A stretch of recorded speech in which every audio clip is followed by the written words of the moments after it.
My name is Asia Sampson, and today on Baptism Overland, we are building the cargo platform as part one of our trunk organization overhaul.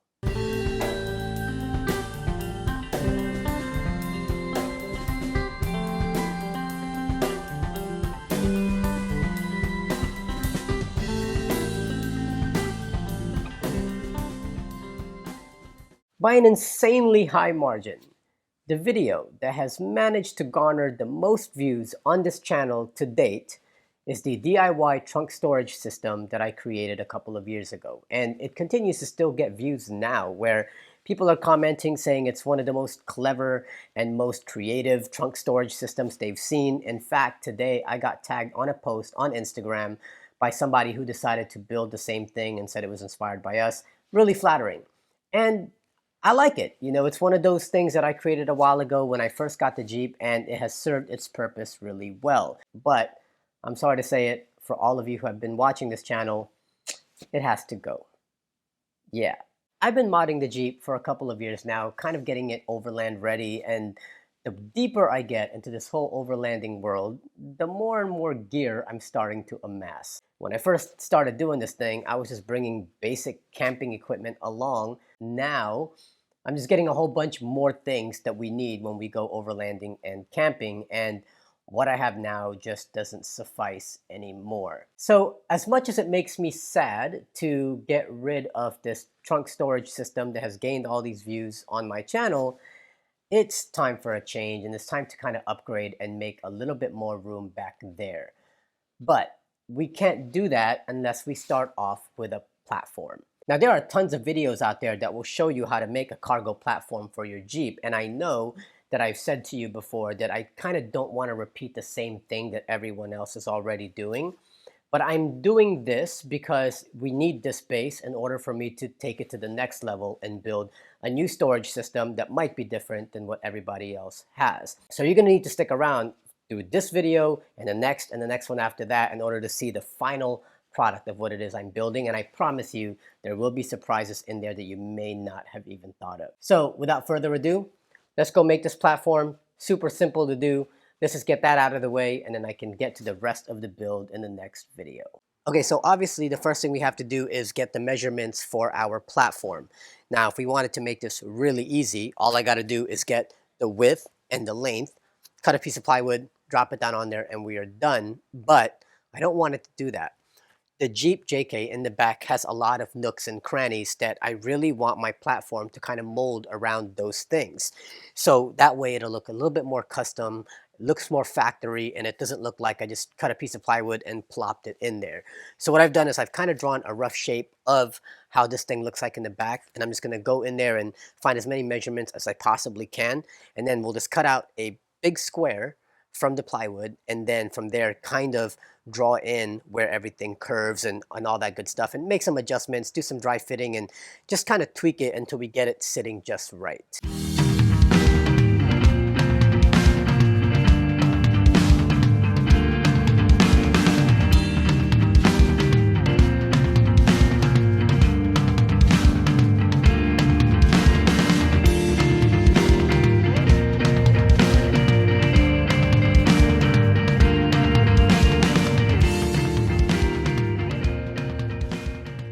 All right, so I got everything measured out. Now I just got to cut. The biggest piece this is ever going to be is 33 inches by 43 inches. So we're going to cut out 33 by 43. That'll be our base, and then we can start kind of drawing in there where we're going to notch everything out. So let's go do that.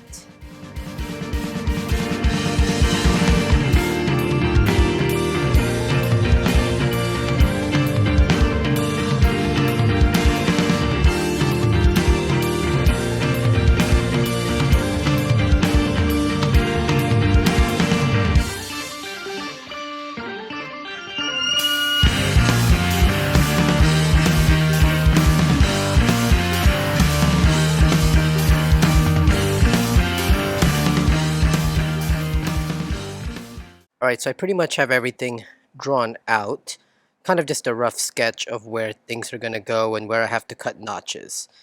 Now, this is going to be really rough at first, unless I just happen to get it right the first time. But this is basically where the crannies are, in the back. And so you can see the line. I'm just going to go ahead and start cutting this out. You're better chipping away little by little versus trying to do too much and then you can't get it back. So what I'm going to do is basically just cut this rough shape out, do a test fit, and if it fits good, then we're straight. And if not, then I will just do a little bit more cutting, a little bit more sanding until everything fits appropriately.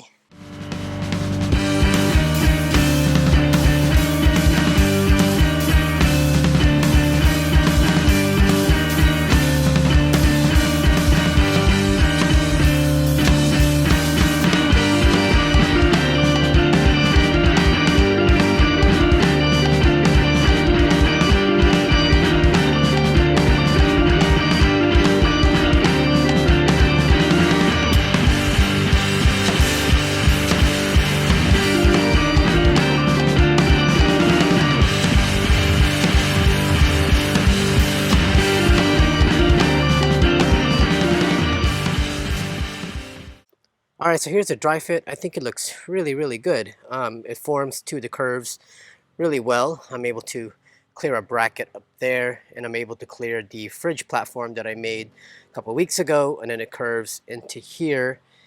Obviously, it's not going to be super perfect where the curves are, but you can only do so much anyway. But at least it's not like a piece of plywood just being thrown down. I think it looks a lot more custom this way. And I left this open, so now I can have access to this stuff here. And as far as the well that's inside there, I have a little surprise for you on what we're going to do with that in the next episode. But I think it looks good.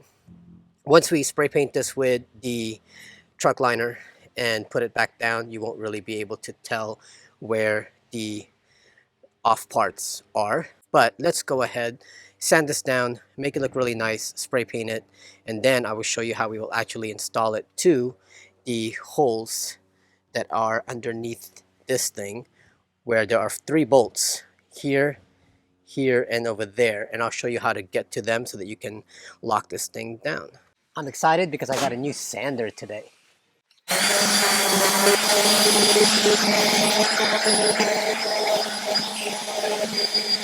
Okay, so now that the platform has been sanded, it looks really nice, and I know it fits really nice and snug in here.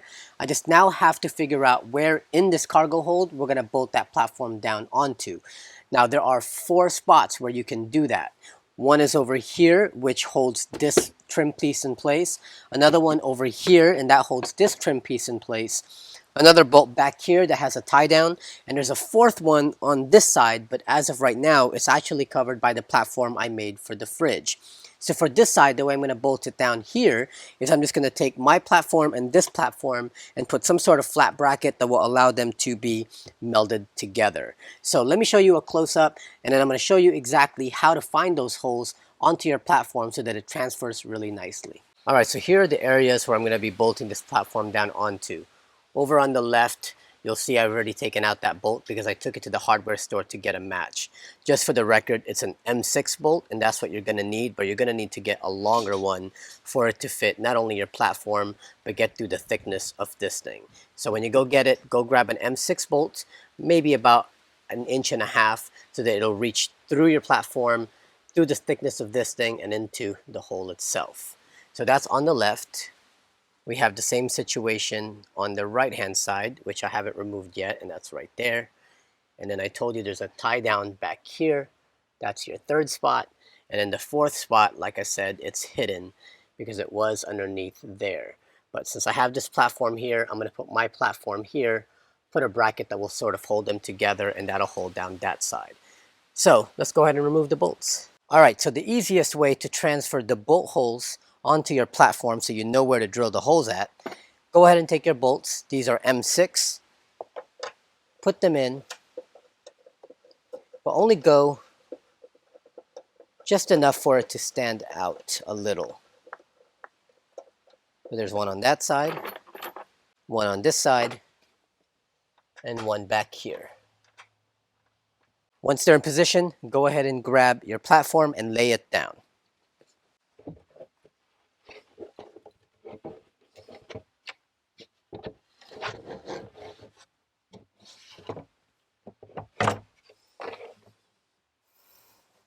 Now once you have it exactly where you want it and you know that it's going to be perfect, make your final adjustments because there's no turning back from here.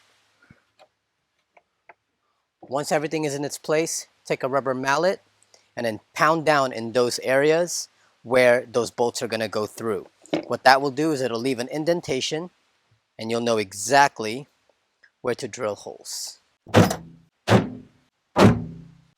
Alright, so where the bolts hit on the bottom of the platform, I went ahead and marked it down with a marker so I can see it more clearly.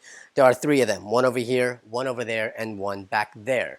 Now we have to somehow transfer those marks from the bottom of the platform to the very top. I'm going to take a small drill bit, drill right on through till the holes show up on the other side. Don't forget that this is the bottom. Once we have those holes marked, we're going to turn this thing over, take a pocket hole drill bit, and go halfway through the wood from the other side. The first time I did this, I went through the bottom and I'm like, that was pointless.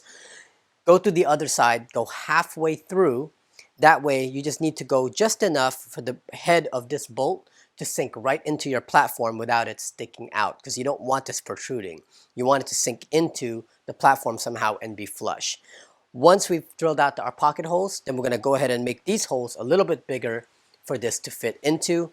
Then put in some washers to hold it down in place, and then you are good to go and ready to bolt into the back of the Jeep.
Alright, that wasn't that hard, was it? I mean, really, it's not that difficult to build a cargo platform for your Jeep. Like I said, there are tons of videos online on how to make one of these. There really isn't a right or wrong way to do it. You just have to make sure you measure correctly and find a way to get around those edges. And there are tools that will help you do that. So do it however you want. Really, I know it's a boring kind of video, but this is just the beginning of what we're planning on building on top of it. The fun part will come in the next few videos, but we need that base. We need something solid by which to ground our entire system off of. So however you want to accomplish that, do it. As long as it just fits properly and it's secure and it's not going to move on you, then you can build right off of that, no problem. That being said, don't feel too pressured about making the finish of this like absolutely perfect, because honestly, a lot of it's going to get covered anyway by whatever it is that you build on top. So whatever it is that you build on top, you put your attention to that and make that look clean and nice. But what I did do was I tried to make sure that the front of this platform looked as good as possible and also as robust as possible, because that thing's going to get banged when you start putting stuff in there. When you open the tailgate, that's the first thing you're going to see. So I wanted that to look as clean and as professional as possible. And then the rest in the back area, you know, if it doesn't look that perfect, it's okay, because my drawer system is going to cover all of that anyway. Also, I don't know if you noticed, but I did take out this guy. So you know what this is. This is what was on the Jeep before. You know, it lifts like this, and you have access to the inside. I took it out because, I mean, you could put the platform on top of this. I decided to just take it out because I wanted to expose those cubbies that were on there where you could put the screws in. I just wanted to go ahead and expose that, and this started to rip because of something that I had on the tailgate where every time I close it, it started to rip this up. So I decided to just take this whole piece out. Just gonna get rid of it, and I have a platform system now. I don't really need that anymore. Plus, I had to take that out because you're gonna see in the next episode why I did that. So stick around for that because we're actually gonna get to the really fun part of this build, and I will show you what plans I have on how I'm gonna start to organize all this new gear that I have. Until then, don't forget to like this video, subscribe to our channel, and also follow us on Instagram at Baptism Overland. My name is Asia Sampson, and I will see you next time.